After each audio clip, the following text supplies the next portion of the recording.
refluxo estomacal. O refluxo estomacal, leigamente falando, na verdade, a doença do refluxo gastroesofagiano, por conceito, é quando há passagem do conteúdo gástrico, que é um conteúdo extremamente ácido, para o esôfago. Então, o natural é que a comida siga um sentido único da boca, esôfago, estômago. Quando há esse efeito retrógrado, esse refluxo dessa secreção, desses alimentos, desses líquidos ou gases, a gente considera que é uma doença do refluxo. Essa passagem em que o paciente refere sintomas ou pode ter complicações relacionadas. A doença do refluxo é uma das principais causas nas consultas dos gastroenterologistas no mundo. Estima-se que no Brasil, cerca de 20 milhões de pacientes sofrem com uma doença que costuma ser muito crônica, que é benigna, raramente vai evoluir ou trazer algum prejuízo muito grande para o paciente em termos de letalidade, de mortalidade, porém atrapalha demais a qualidade de vida, a qualidade do sono. Então, e muitas vezes o paciente vai levando, toma uma pílulazinha aqui, outra, e perde a oportunidade, primeiro, de fazer um diagnóstico certeiro, já que os sintomas não são únicos e exclusivos dessa doença, O paciente referir que tem esse refluxo não quer dizer que seja só a doença do refluxo, pode ser alguma outra patologia, por exemplo, do estômago, que está se iniciando com um sintoma semelhante à doença do refluxo. E tem tratamento efetivo, orientações em que o paciente pode melhorar demais a qualidade de vida. O que pode causar o refluxo estomacal? A doença do refluxo ela é multifatorial. Tem vários fatores que podem culminar com essa sintomatologia. O principal deles é que a musculatura que separa o esôfago do estômago, uma musculatura meio que involuntária, a gente não manda sobre ela, mas quando funciona bem, ela relaxa para que o alimento passe e ela contrai a ponto de não refluir, esse conteúdo gástrico não passar de volta para o esôfago. A principal causa, o principal fator relacionado com isso é um relaxamento um pouquinho a mais, um tempo de relaxamento que tem que ser pequenininho, curtinho, ele acaba se prolongando e aí esse refluxo acontece mais tempo do que deveria, machucando o esôfago e gerando todos os sintomas que estão relacionados com a doença do refluxo. Além disso, alguns pacientes têm uma fraqueza, uma flacidez, então fica fechado, mas mesmo fechado é fraquinho, então esse refluxo acontece. Tem alterações anatômicas congênitas, por exemplo, a hérnia de hiato. É uma alteração da anatomia, a gente tem uma musculatura de respiração aqui, o diafragma, que separa o tórax do abdômen, a cavidade abdominal, que é onde o estômago está. O esôfago tem que passar de tórax para virar estômago no abdômen. Existe um buraquinho, um hiato para essa passagem. Quando esse hiato é muito alargado, e o paciente tem um aumento dessa pressão dentro do abdômen, por exemplo, os obesos, em que uma caixa fica apertada demais, então o estômago quer sair por algum buraquinho. Por onde ele vai sair? Por esse que está um pouco mais alargado. Isso é o que chama de hérnia de hiato, herniação, a passagem do estômago de uma cavidade para outra, tirando de um lugar que seria o ideal que ele estivesse aqui, ao nível desse orifício, uma musculatura que a gente tem para evitar esse refluxo, ela fica deslocada para cima e perde muito da sua função. Não só obesos, pacientes magros também podem ter hernia de hiato e, eventualmente, às vezes é uma questão de cirurgia. Corrigir isso, a anatomia restabelecida pode curar esse paciente.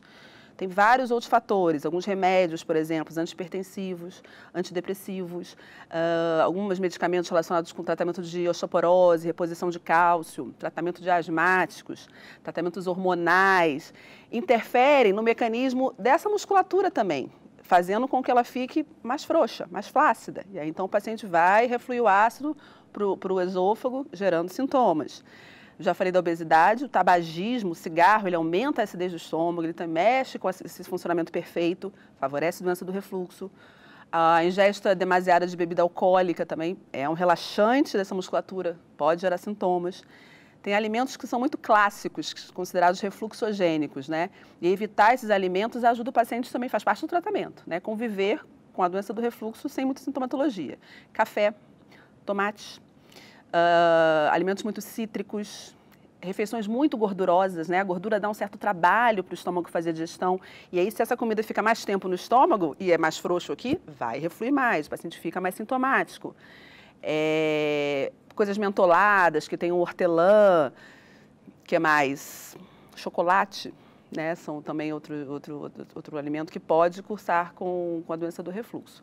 Além dos hábitos, Como a gente falou, há essa tendência natural do refluxo. Então, se eu como e deito, Naturalmente, a força da gravidade vai ser eliminada, eu vou nivelar o meu estômago com o esôfago quando eu estou deitada, já não tem aquele esfíncter tão legal, e aí volta. E volta no período crítico, é o período todo da noite, né? Isso faz o paciente, às vezes, dormir mal, acordar à noite, acordar de manhã já sem muito apetite. Então, medidas simples, como se alimentar de uma maneira mais leve à noite, esperar 2 a 3 horas para então se deitar, já ajuda bastante. Botar um calço na cabeceira da cama, a gente pede para botar cerca de 15 centímetros. Existem hoje no mercado também travesseiros anti-refluxos, também são complementares e ajudam. Então, muito do tratamento ainda está baseado em medidas de modificação de estilo de vida. Perder peso, eliminar o tabagismo, diminuir a bebida alcoólica, fazer refeições mais fracionadas, né? Você comer pouco várias vezes ao dia, a digestão fica mais fácil, menos tempo no estômago, menos refluxo. Como é possível prevenir o refluxo estomacal? A prevenção da doença do refluxo, ela baseia-se fundamentalmente nas coisas que a gente consegue modificar, certo? Tem alguns aspectos da doença do refluxo que são imutáveis. Por exemplo, um paciente que tem, de uma maneira congênita, uma hérnia de hiato. Aquele paciente, por mais que ele consiga, né, se regrar ali, ele não consegue modificar aquela alteração anatômica. É a raridade. A maioria dos pacientes conseguem prevenir se ele adotar hábitos de vida alimentares que diminuam a probabilidade dele refluir. Por exemplo, existem alimentos que favorecem muito a doença do refluxo. Eles relaxam um bloqueio que a gente deveria ter aqui, uma musculatura que existe, quando funciona bem, é muito potente, o paciente pode ficar de cabeça para baixo que não reflui. Alguns alimentos vão agir nesse fechamento, vão deixar isso mais relaxado. Então, a forma de comer, mastigação, entregar a comida triturada para o estômago, isso facilita demais o processo digestivo, a comida vai ficar menos tempo no estômago, vai voltar menos, é a prevenção de doença do refluxo. Alguns alimentos são refluxogênicos, a simples ingesta deles, para quem já tem uma certa tendência, vai fazer voltar mais. Então, evitar o consumo de chocolate, alimentos muito gordurosos, cítricos, tomate, café, bebida alcoólica, mentolados, bebidas gaseificadas. O refrigerante é um tradicional componente aí para piorar, porque o gás tende a querer subir e aí está mais frouxo aqui e vai subir mesmo. A perda de peso, o sobrepeso hoje no Brasil e no mundo uma obesidade, é um problema de saúde pública, gera N doenças e, sem dúvida, ela é diretamente relacionada com a prevalência da doença do refluxo. Se eu perco peso, a minha cavidade abdominal ela comporta melhor os meus órgãos e aí eu tendo a refluir menos. Mastigação, fracionamento da dieta e evitar alguns alimentos é o que a gente consegue alcançar em termos de prevenção. Quais são os sintomas do refluxo estomacal? A doença do refluxo gastroesofagiano, né, por ser uma patologia em que há um certo comprometimento da musculatura que vai impedir o alimento de voltar do estômago para o esôfago, os sintomas principais são relacionados justamente com esse refluxo. Então, o paciente conta que tem azia, tem um fogo aqui no meu estômago que sobe, às vezes, até aqui a garganta. Azia, pirose retroesternal, uma queimação que tem atrás desse ossinho aqui. Esse é um sintoma típico de refluxo. Outro é o paciente ter a percepção da regurgitação. A comida vem para o estômago e eu sinto ela subindo aqui, ó. Tem paciente que acorda de madrugada com resíduo alimentar no travesseiro. Tamanho é esse refluxo. Às vezes a regurgitação é só de líquido ou só de gases. Então, os principais sintomas típicos são azia, que é essa queimação, e essa regurgitação. Tem N outros sintomas considerados atípicos, que parecem não estar tão associados, mas podem estar muito relacionados, inclusive melhorarem com o tratamento da doença do refluxo. Tosse crônica, uma tosse às vezes que piora muito quando você deita. Tem pacientes que têm asma refratária, a asma está perpetuada por conta desse refluxo. Sinusite crônica, otite, uma dor no peito que parece que o paciente está infartando, né? A dor torácica, não coronariana, não tem nada a ver com o coração, mas o paciente tem a impressão de que está tendo um infarto. Motivo até ir para o pronto-socorro e é bom que vá, afinal de contas é um diagnóstico que a gente tem que fazer diferença, mas na grande maioria das vezes é uma sensação porque esse esôfago não aceita aquele ácido, contrai, está pertinho do coração e é uma dor que incomoda bastante. Que mais? Sensação de bola na garganta também é um sintoma bem referido pelo paciente. Enfim, é importante frisar que todos esses sintomas, eles podem ser doença do refluxo. Eles não são estritamente relacionados com a doença do refluxo, né? São sintomas que merecem a busca por um profissional de saúde, que numa conversa, numa anamnese, com solicitação de exames, vai poder esclarecer e realmente confirmar o diagnóstico. O refluxo pode ser sintoma de algum outro problema do aparelho digestivo? A doença do refluxo gastroesofagiano, Apesar de ter sintomas que são realmente muito típicos, quando o paciente fala que tem azia, que tem regurgitação, eles não são estritamente relacionados com essa flacidez só do esfíncter. Você pode ter alguma patologia no estômago, por exemplo, um tumor de estômago que está apertando a cavidade ali gástrica, a comida volta, não porque você tem isso fraco, mas é porque está tão excessiva aquela pressão, né? Afinal de contas tem uma massa ali dentro que acaba refluindo. Tem outras patologias, quando você tem dificuldade para engolir, por exemplo, é um sintoma do refluxo e não tem a ver só com refluxo, você tem que fazer um exame para ver se não tem algum tumorzinho aqui, se não tem alguma outra doença alérgica do esôfago. Sim, todos os sintomas, inclusive de tosse, de sinusite, de sensação na garganta de pigarro, caminham muito junto com queixas otorrinolaringológicas, né? Queixa de ouvido, de garganta, de sinusite, desvio de septo. Pode ser doença do refluxo, mas pode ser também algum sintoma próprio só da parte mais via aérea alta mesmo. Então, é conversando e examinando que a gente faz essa diferença. Existe um grupo de pessoas com predominância da doença do refluxo? A doença do refluxo gastroesofágico tem uma prevalência mundial bastante alta. No Brasil, a gente estima que tem 20 milhões de pessoas passando por essa situação.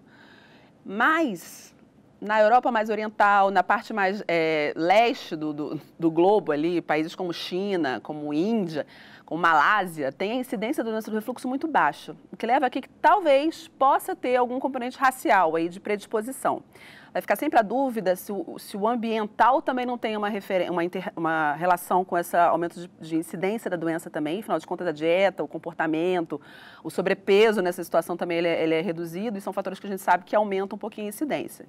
Então, e todos os fatores que a gente sabe que estão envolvidos também com a doença do refluxo, obesidade, tabagismo, ingesta de muita bebida alcoólica, alguns medicamentos. Então, são fatores que vão favorecer. Tem muito de comportamento, né? Aumentando a chance do paciente ter. Aí esse perfil do fumante, do obeso, do paciente que toma muitos remédios e aí tem efeitos colaterais, é um fator de risco para acabar tendo mais doença do refluxo. Como é feito o diagnóstico do refluxo estomacal? O diagnóstico da doença do refluxo gastroesofágico, ele é eminentemente muito clínico, de conversar com o paciente, de pesquisar esses sintomas tão típicos, né? O paciente contar que, olha, volta, eu tenho refluxo, queima, doutora, queima muito aqui. Tem outros sintomas que o paciente não desconfia, não associa tanto, mas o médico sabe que ele pode ser doença do refluxo. Então, do paciente jovem, que não tem um sintoma de alerta, a gente considera sintoma de alerta para doenças que falseiam, mimetizam uma doença do refluxo, mas podem ser outras coisas. Por exemplo, câncer de esôfago, câncer de estômago. Então, o paciente às vezes fala que, olha, está entalando a comida, estou com dificuldade para engolir comida seca. Eu como e sinto um desconforto aqui. Eu tenho anemia, eu estou perdendo peso, doutora. Tem sintomas que até podem ser porque você está se alimentando menos, né, por conta da doença do refluxo, mas que merecem uma investigação. Então, paciente jovem que tem sintomas muito típicos, às vezes você dá o remédio, vê o resultado, se foi bom, você até pode entender que aquele paciente tem doença do refluxo.